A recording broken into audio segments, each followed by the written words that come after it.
It started with the kind of phone call that makes your stomach drop before you even answer. "I'm sorry, sir, but the hotel made a mistake." Those 11 words changed everything. I had spent 5 years proving that I belonged at my company. 5 years of arriving early, staying late, taking credit for nothing, and quietly fixing problems that nobody else noticed. I wasn't the loudest employee or the smartest in the room. I was simply the one who refused to let people down. So when my boss, Rebecca Carter, chose me to accompany her to Chicago for the biggest client presentation of the year, I thought my hard work had finally been recognized. I never imagined that one reservation error would force us into sharing a single hotel room. Or that one unforgettable night would reveal the hidden talent I'd spent my entire life trying to keep invisible. Because sometimes, the gifts we hide from the world are exactly what someone else desperately needs to see. When we landed in Chicago, exhaustion clung to both of us after delayed flights and endless meetings at the airport. Rebecca was known throughout the company as demanding but fair. She expected excellence because she demanded it from herself first. She wasn't the kind of boss who smiled just to make people comfortable. She believed respect was earned. I admired that. At the hotel, however, everything fell apart. The receptionist looked horrified. "I'm terribly sorry," she explained. "A software error booked only one executive suite. Every hotel within 20 miles is completely full because of the International Technology Conference." Rebecca pinched the bridge of her nose. "There has to be another solution." The manager appeared moments later. "There isn't, unfortunately. We can bring in a privacy divider and an extra bed at no charge." The silence between Rebecca and me felt unbearable. Finally she sighed. "We're professionals. We'll make it work." I nodded. Of course. The suite was enormous, but somehow it still felt far too small. One king-sized bed stood on one side. A fold-out bed was arranged near the living area for me. We agreed on boundaries immediately. Separate schedules. Separate bathroom times. Professional conversations only. No awkwardness. At least, that was the plan. The next morning our client presentation was flawless. Rebecca commanded the room with confidence while I quietly handled technical questions, financial projections, and unexpected issues before anyone noticed them. The client signed a contract worth millions. Everyone celebrated. But late that afternoon everything changed. Rebecca received a phone call. Her expression lost all color. She thanked the caller quietly before hanging up. "You okay?" I asked carefully. She forced a smile. "My father collapsed." I froze. "Is he?" "They don't know yet." For the first time since I'd met her, Rebecca looked completely lost. Not like an executive. Not like a leader. Just someone's daughter. She immediately booked the earliest morning flight home. But that night, sleep never came. Around midnight I woke to quiet sobbing from the other side of the room. I hesitated. Then spoke softly. "Rebecca?" Silence. "I'm sorry." Another pause. Finally she whispered. "I don't know what to do." There was something heartbreaking about hearing strength crack. I walked toward the small kitchenette. "Can I make you some tea?" She nodded without looking at me. While the water boiled, I noticed the old piano sitting in the hotel lounge through the open doorway downstairs. A memory stirred inside me. My grandmother. The woman who had raised me after my parents died. Whenever life became unbearable, she'd sit at her old piano. She always said, "When words stop working, let music carry what's left." I hadn't played in years. Not since she passed away. Music reminded me too much of losing her.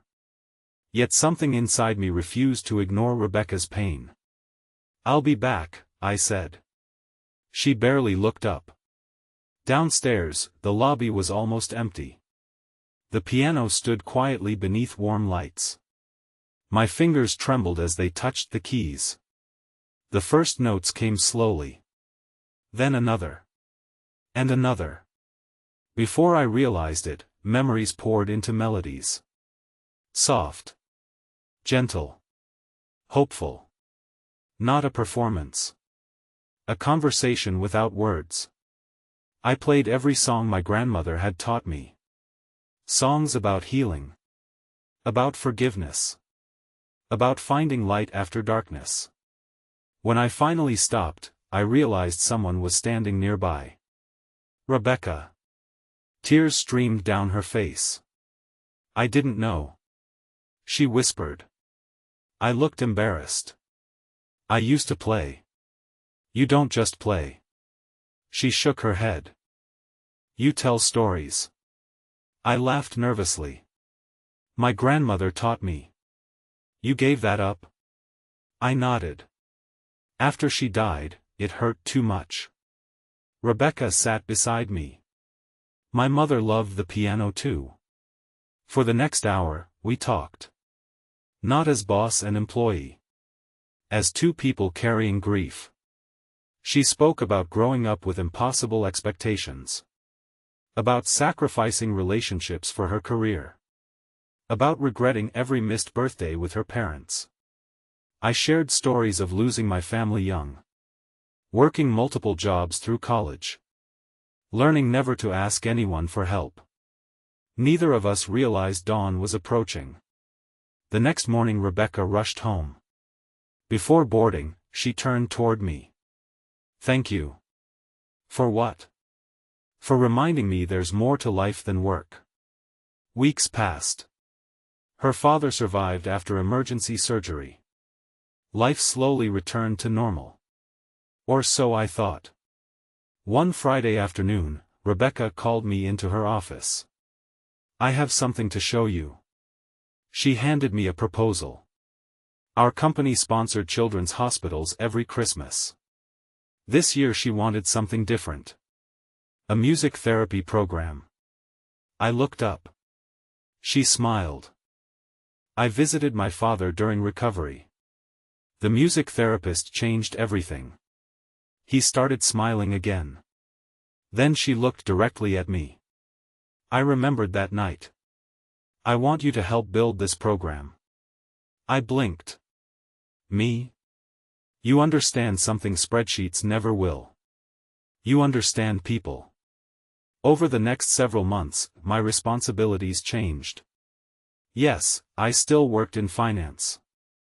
But every Friday afternoon I visited local children's hospitals with donated keyboards and volunteer musicians. Eventually I started playing again. Children recovering from surgeries laughed. Parents cried quietly. Doctors told us anxiety levels dropped. The program expanded. Then another office adopted it. Then another. Within 2 years our company supported music therapy programs across the country. During the annual leadership conference, Rebecca stood before hundreds of employees. Our greatest innovation wasn't created in a boardroom. She invited me onto the stage. I nearly refused. She smiled knowingly. Then she told everyone the story. Not about the hotel room. Not about the reservation mistake. She spoke about hidden talents. About how companies spend so much time measuring productivity that they often overlook humanity. Then she said something I'll never forget. The best employees aren't always the loudest voices. Sometimes they're quietly carrying gifts that could change lives. The audience stood. Not for me. For what kindness could become when someone finally noticed it. After the applause, Rebecca leaned over. You know. If that hotel hadn't made that mistake. I smiled. I would have stayed invisible. She nodded. And thousands of children would have missed hearing you play. Life has a strange way of opening doors through inconveniences we first mistake for disasters. A reservation error became a lifelong friendship. An uncomfortable night became a mission that reached families across America. The talent I'd buried beneath years of grief became the very thing that brought hope to strangers who needed it most. People often believe success comes from showing the world everything we're good at. Sometimes the opposite is true. Sometimes success begins when someone sees the part of you that you've spent years trying to hide. Today, an old photograph hangs above the piano in my living room. It's a picture of my grandmother smiling beside the worn instrument where she first taught me to play. Next to it sits another photo.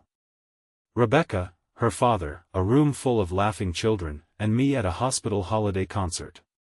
Whenever doubt creeps into my heart, I look at those pictures and remember one simple truth. Kindness rarely arrives according to plan. It slips through cancelled flights, broken schedules, unexpected conversations, and even mistaken hotel reservations. The moments we resist the most often become the stories we treasure forever. And sometimes, the greatest promotion in life isn't a bigger paycheck or a better title. It's discovering that the gift you almost abandoned has the power to heal someone else's heart, and, in the process, your own.